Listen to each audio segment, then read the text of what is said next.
역대급으로 무덥고 길었던 여름이 끝나고 가을이 오나 싶더니 어느덧 겨울이 성큼 다가왔습니다. 기후위기와 온난화에도 불구하고 사계절의 자연 섭리에 따라 어김없이 계절의 변화를 체험하며 살아가고 있습니다. 물론 인간의 탐욕과 욕망으로 인해 파괴된 자연은 신음하고 그로 인해 기후위기가 창조 세계에도 변화를 가져왔습니다. 파괴의 주범인 인간에게도 그 피해가 오고 있는 실정이죠. 그렇다면 왜 이런 현상들이 일어나게 되었을까요? 성경 곳곳에서도 확인할 수 있고 인간의 역사에서도 확인할 수 있지만 이 모든 것의 시작이라고 할 수 있는 창세기에서 그 이유를 뚜렷이 찾을 수 있습니다. 하나님께서는 이 세상을 말씀으로 창조하시고 하나님의 형상을 닮은 인간 또한 만드셨습니다. 그 인간에게 창조주를 대리해서 창조 세계를 관리하게 하셨습니다. 분쟁 지역이 있는 곳에 평화 유지군이 치안을 유지하는 것처럼 우리에게도 피조 세계가 창조 질서를 따라 평화롭게 살아가도록 역할을 부여하셨죠. 그런데 하나님으로부터 위임 명령을 받은 인간이 하나님이 되려고 했습니다. 하나님을 대적하고 하나님으로부터 점점 멀어져 갔습니다. 이것을 성경에서는 죄라고 합니다. 인간은 조물주로부터 부여받은 고유한 특권이 자유의지를 인간의 탐욕과 욕망을 채우는 데 사용해 왔습니다.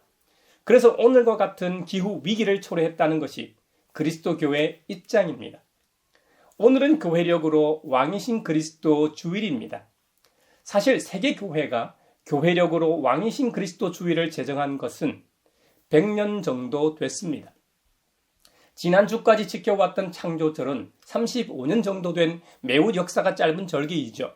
1989년 동방정교회에서 창조 세계를 위한 기도의 날로 선포한 것을 시작으로 세계교회가 함께 동참하는 시대 요청에 의한 절기입니다. 왕이신 그리스도 주일도 마찬가지입니다.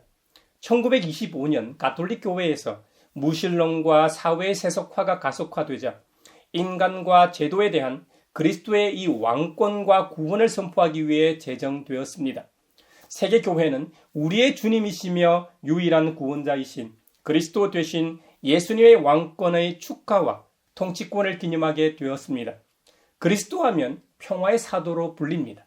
주님은 평화로 세상을 통치하십니다. 예수님은 하루아침에 쿠데타나 반정을 일으켜 왕권을 잡으신 것이 아닙니다. 주님의 왕권과 통치의 근거를 좀 더 깊게 이해하기 위해서는 성경의 시작인 창세기로 돌아가 살펴보아야 합니다. 창세기 1장 1절은 이렇게 천명하고 있습니다. 태초에 하나님이 천지를 창조하셨다고 말입니다. 우리가 눈으로 보고 손으로 만지고 발로 딛고 서 있는 것들, 오감으로 느낄 수 있는 이 모든 피조 세계의 맨 처음 시작은 하나님으로부터임을 선포하고 있는 것이죠. 무신론자들이나 과학 만능주의자들 입장에서는 창조주 하나님을 부정합니다만 우리는 성경이 말하고 있고 하나님의 거룩한 영이신 성령님의 역사를 통해 증거하고 있는 것을 믿는 그리스도인으로서 하나님의 창조주이심을 믿게 되었습니다. 눈으로 볼 수도 없고 손으로 만질 수도 없고 귀로도 들을 수도 없는 분을 믿는 믿음, 신앙이라는 것이 생겼습니다. 100% 속 시원하게 설명할 수 없는 이것을 신비라고 하는 것입니다. 이 신앙의 신비는 경험한 사람들만이 알 수 있습니다. 이런 현상을 과학적으로, 특히 뇌과학적으로 우리의 뇌 안에 어떤 부위가 더 활발하게 작용하는 것이라고 설명할 수 있을지 모릅니다. 하지만 MRI와 같은 첨단 장비를 통해 우리의 눈으로 확인할 수 있는 나타나는 현상 그 이상은 설명할 길이 없습니다. 과학이라는 것이 결과인 데이터와 나타난 현상만을 인정하기 때문이죠. 혹은 진화 생물학이나 진화 심리학적으로 인간의 진화 과정에서 인간에게 유리한 쪽으로 발전하다 보니 신과 종교가 생겨났다고 설명할 수도 있을 겁니다. 일례로 개인에게 가족, 개인에서 가족, 시족이나 부족 사회로 그리고 더 확장된 사회 구조를 가지게 됐을 때 그것을 하나로 규합하고 통치하기 위한 수단으로 신과 종교가 만들어졌다는 것이죠. 이런 설명은 인간 중심적인 설명입니다. 인간의 입장에서는 이렇게밖에 설명할 수 없을지도 모릅니다. 하지만 우리가 지금 살아가고 있는 지구 세계를 봐도 그렇고 온 우주를 봐도 인간이 그 시작이 아님을 과학이 말해주고 있죠. 방사성 연대 측정을 통해 지구의 나이가 약 45억 살, 우주의 나이가 138억 살임을 모두가 알고 있습니다. 그 시작이 빅뱅에 의해서라고 말이죠. 빅뱅이라는 우주 대폭발을 통해 우주가 관측하는 모든 우주가 생겨났다는 과학 이론이죠. 이것이 과학의 정설입니다. 지금까지 인간이 밝혀낸 우주의 기원입니다. 빅뱅 이전에는 무엇이 있었는지 모릅니다. 빅뱅 이전에 지금과 같은 우주가 있다가 어느 시점에 다시 빅뱅으로 되돌아가 다시 빅뱅이라는 현상이 지속적으로 일어났는지, 아니면 다중우주론에서 설명하고 있는 것처럼 우리 우주 말고요 또 다른 우주가 존재하는 것인지 과학적으로 가설은 가능하지만 이것이다 하고 확신하며 설명할 길이 없습니다. 현재 우리의 과학 장비로 관측 가능한 영역이 지구로부터 사방으로 465억 광년까지이기 때문입니다. 사방으로 465억 광년이니까 적어도 우주가 930억 광년이 최소 단위라는 말이 됩니다. 그러면 그것이 우주의 끝이냐? 그것도 아닙니다. 현재 관측 장비로 관측 가능한 거리가 거기까지라는 말입니다. 성경에는 분명히 하나님께서 이 모든 세계의 시작이라고 천명하고 있습니다. 그리고 시간이라는 개념도 하나님께서 만들어 놓으신 것에 따라 움직입니다. 과학계에서는 우주의 나이가 138억 년이라고 하고 우리가 믿는 성경에서는 우주의 창조가 7일이라고 말합니다. 어느 것이 맞을까요? 이 문제는 신학자들을 비롯하여 많은 사람들의 논쟁을 불러왔습니다. 창세기 7일이 현재 우리의 시간인 하루 24시간을 기준으로 하는 7일과 같은가일 겁니다. 만약 창세기의 7일 창조가 지금의 7일과 같다면 성경은 하나님 스스로 만들어 놓으신 창조 질서, 과학 현상을 무시하는 말도 안 되는 책이 되고 맙니다. 성경이 과학책이라는 말이 아닙니다. 우리가 성경을 주의 깊게 꼼꼼히 읽어보면 약간의 천문학적 지식이 있는 사람이라면 7일이라는 시간 문제는 그리 어렵지 않게 추론할 수 있습니다. 지구에 살고 있는 우리로서는 지구가 태양을 자전하는 24시간이 하루입니다. 그런데 태양계 내의 다른 행성들을 보면 하루 길이가 다 다릅니다. 태양에서 가장 가까운 행성인 수성은 자전 주기가 말이죠. 약 59일입니다. 금성은 또 무려 243일이고 목성은 10시간밖에 안 됩니다. 이렇게 태양계 내에서도 행성마다 제각각입니다.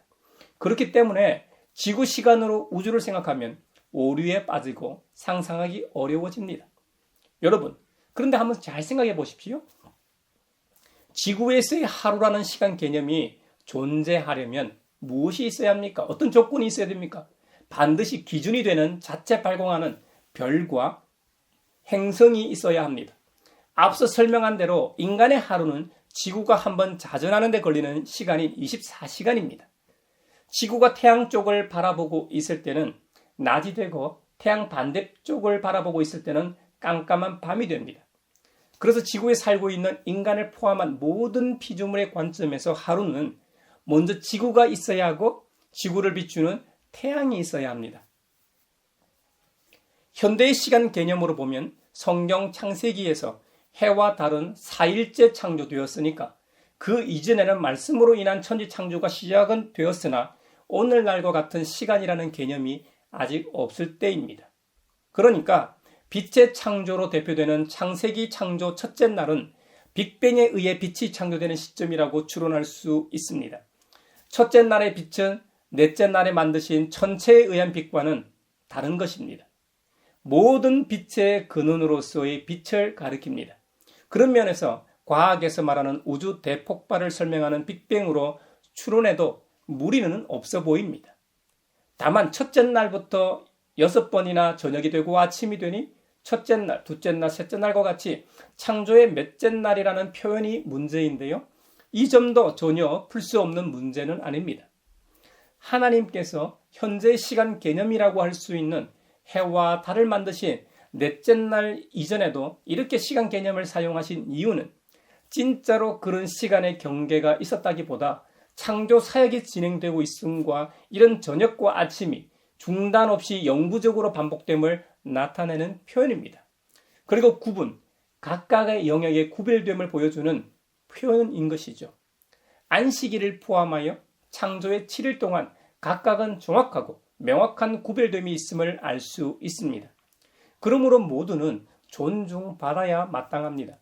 교회에서 주일 성수를 강조하는 이유도 창조 때 하나님께서 거룩한 날로 구별하셨다는 근거 때문입니다. 하지만 이것을 각 지교회의 성장과 현상 유지를 위해 근거로 삼아서는 안 됩니다. 이 날은 주일 성수를 위해 구별한 것이 아니라 창조의 섭리를 구별하기 위해 거룩한 날로 지정하셨다는 것을 기억해야 합니다. 그리고 오늘날 교회가 지키는 주일은 안식일 개념이 아닙니다. 우리의 유일한 구원자이신 그리스도 예수님께서 부활하신 날을 기념하는 날로서 지키는 날임을 잊지 말아야 합니다.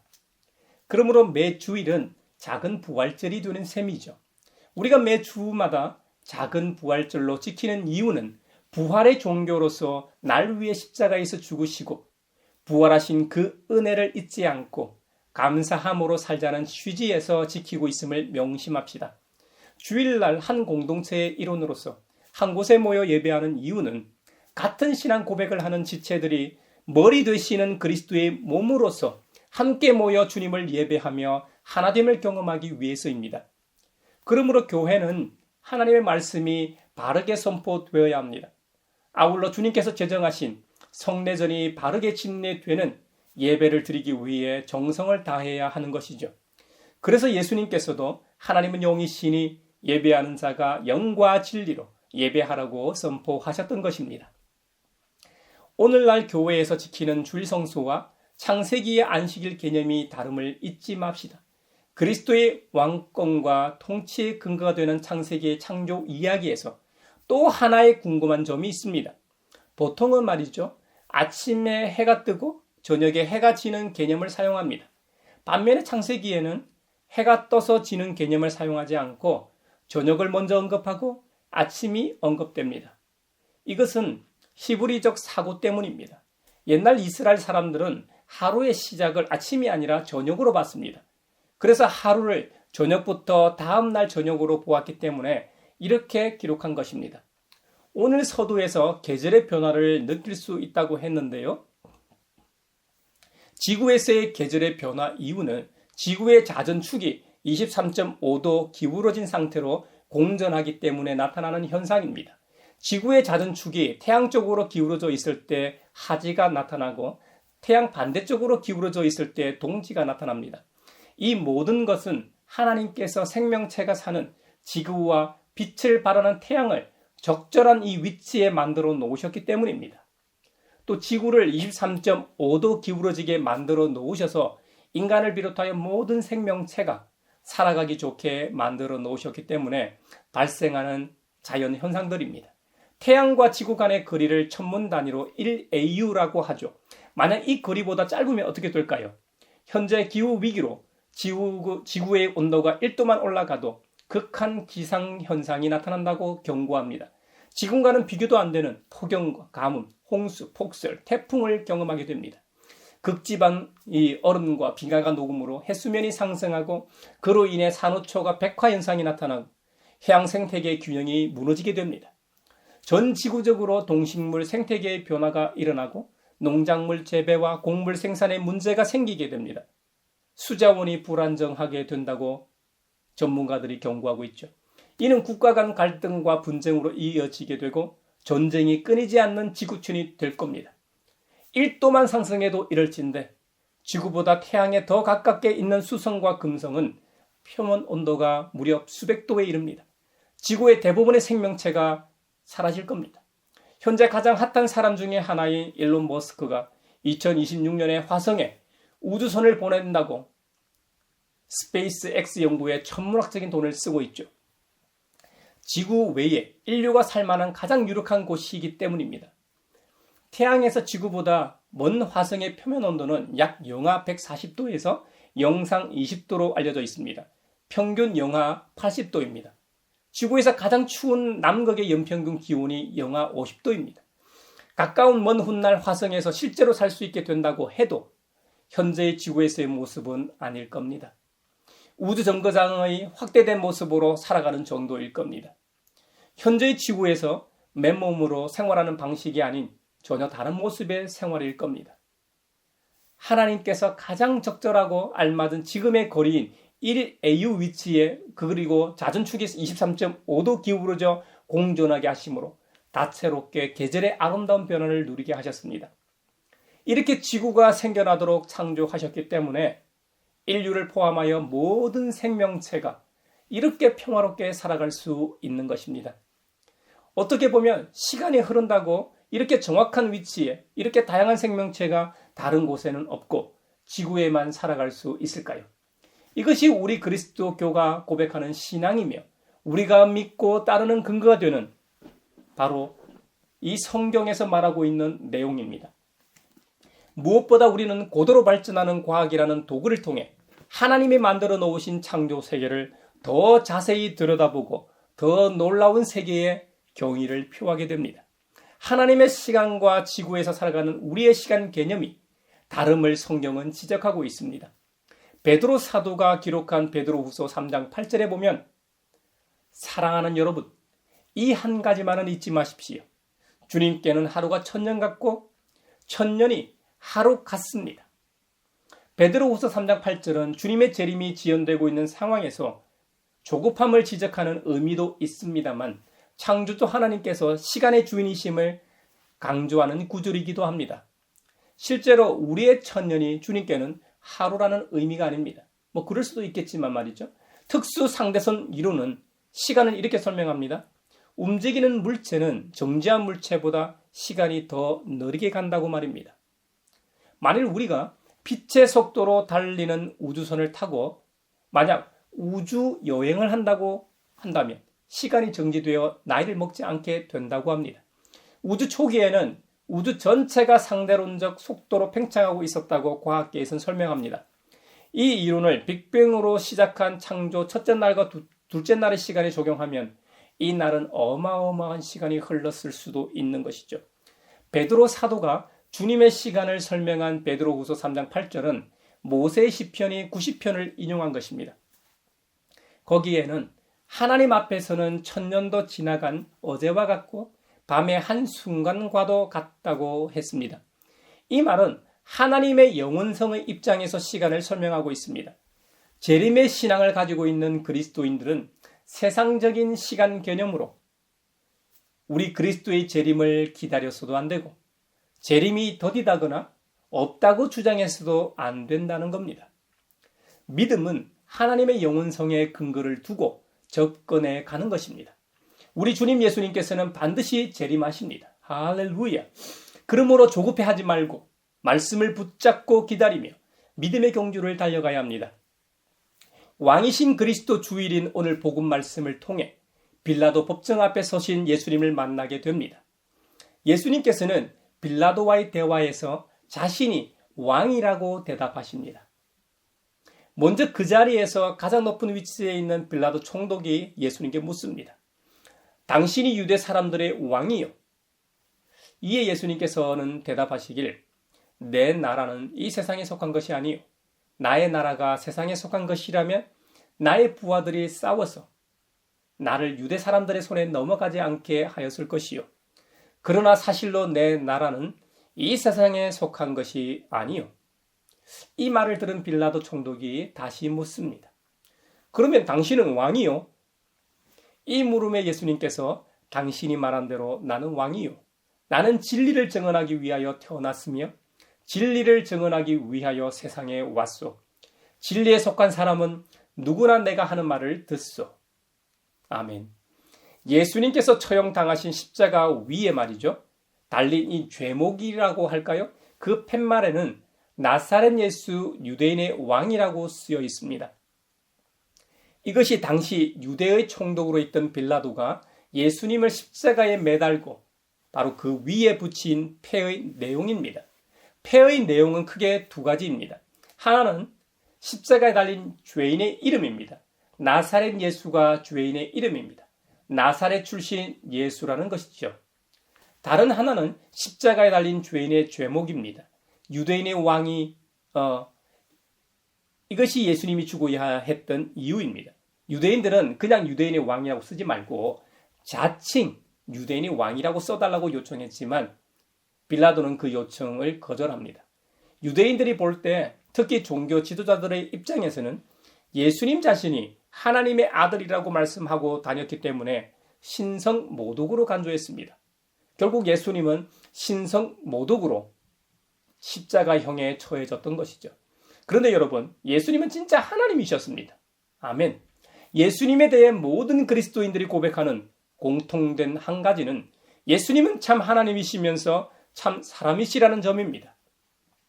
예수님은 근본 하나님의 본체시지만 하나님과 동등됨을 취하지 아니하시고 우리를 위해 친히 피조물의 육체를 입으시고 이 땅에 오신 점에서 참 하나님이시면서 참 사람이 되신 점에서 모든 그리스도인들이 고백하는 것이죠. 만약 진짜로 예수님이 하나님이시라면 앞서 우리가 살펴본 바대로 예수님은 창조주 하나님이십니다. 그렇다면 이 세상에 존재하는 모든 것들은 다 그분의 창조의 솜씨의 결과물입니다. 인간은 모든 피조세계에 비해 우월하다고 믿고 있죠. 그래서 자연 파괴를 했으라도 자신의 욕망과 욕구를 채웠습니다. 그로 인해 오늘날 기후 위기를 초래하게 되었죠. 인간끼리도 동등한 것이 아닙니다. 지금은 의회 정치와 선거를 통해 민주주의의 꽃을 피웠다고 하지만 여전히 불평등이 존재합니다. 산업혁명 이후로 고도로 발달한 사회가 될수록 빈부격차는 갈수록 심화되고 있습니다. 봉건 사회에서는 왕과 귀족이 절대적인 권력을 가지고 있었고 다른 사람들은 그들에게 귀속되어 그들의 재산과 다를 바가 없었습니다. 지구 역사상 가장 오래간 왕조가 로마 제국입니다. 영원할 것만 같았던 로마 제국도 1000년 이상 그 명맥을 유지했지만 지금은 사라지고 없습니다. 해가 지지 않는다는 대영 제국도 지금은 초라하기 짝이 없습니다. 초강대국인 미국도 언제까지 그 위세를 떨칠지 모릅니다. 하지만 태초의 말씀으로 우주 만물을 창조하시고 지금도 살아계셔서 역사하시는 하나님께서 진정한 왕권을 가지고 계십니다. 이것을 선언하고 그분의 왕권과 통치를 인정하며 그분의 통치인 하나님 나라에서 살고자 제정된 교회력이 바로 왕이신 그리스도 주일입니다. 작금의 한국교회 현실을 봐도 알겠지만 교회가 너무 흥왕해도 경계해야 합니다. 교회는 권력을 잡고 물질적으로 풍요로워지면 타락하게 됩니다. 그렇다고 항상 가난해야 한다는 말이 아닙니다. 감당할 수 없을 정도로 분에 넘치게 과하게 많은 것을 가지게 되면 감당하기 어려워진다는 말입니다. 왜 우리가 초대교회와 탄압받던 시절의 믿음의 선배들을 존경하고 그들의 신앙을 본받으려고 합니까? 종교개혁 이전인 중세시대 말을 왜 경계합니까? 오늘날 사회의 기득권층이 돼 있고 대통령을 우리의 손으로 뽑았다고 자축까지 하고 있습니까? 그만한 힘과 돈을 가지고 있기 때문입니다. 하지만 교회는 힘이 없을 때보다 지금 사회와 시민으로부터 더 신뢰를 잃어가고 있습니다. 종교 지도자들 격인 목회자들은 왜 이리도 변질되어 가고 있을까요? 물론 신학교도 많고 목회자 수도 예전에 비해 훨씬 많긴 합니다만 왜 이리도 돈 문제로 성 문제로 권력 문제로 유숙거리가 되고 있을까요? 처음에는 다 하나님 중심으로 시작했을 겁니다. 하지만 시간이 지나고 자리를 잡고 위치가 올라가고 모이고 만나는 사람들이 그렇다 보니까 자신도 모르게 물들고 변질되어 가는 것은 아닐까요? 세속 도시에 살고 있는 대부분의 교회와 목회자들, 성도들이 하나님께서 창조하신 도덕적 인간임에도 불구하고 함께 모이다 보니 비도덕적 사회가 되어가기 때문입니다. 라인홀드 니브가 그의 역작 인간의 본성과 운명에서 표현했던 것처럼 역사가 있는 곳에 자유가 있고 자유가 있는 곳에 죄가 있다는 말에 전적으로 동의합니다. 우리는 창조의 역사를 통해 자유를 얻었습니다. 태초의 창조나 우리 구주 그리스도 예수님을 통하여 얻은 새 창조로 인해 진정한 자유를 얻었고 맛보았습니다. 하지만 그 자유가 우리로 하여금 죄인이 되게 했습니다. 우리에게 자유를 선물하신 하나님에게 책임을 돌리는 것이 아닙니다. 하나님께서는 사랑으로 우리를 창조하셨고 불순종하여 타락한 우리를 또 사랑하셔서 자신의 외아들을 희생해서 우리를 구원해 주셨고 새 사람이 되도록 하셨습니다. 하지만 죄의 속성을 가지고 있는 우리는 그 귀한 자유로 고귀한 은총을 값싼 은혜로 만들어 버렸다는 말을 하는 것입니다. 사랑하는 형제자매 여러분, 우리는 창조주로부터 부여받은 자유로 그분을 예배하기도 하고 이웃을 사랑하기도 하지만 필연적으로 죄를 지을 수밖에 없는 존재임을 부정하지 말아야 합니다. 우리 스스로 의인임을 부인해야 합니다. 그리고 성육신하신 예수님처럼 겸손해야 합니다.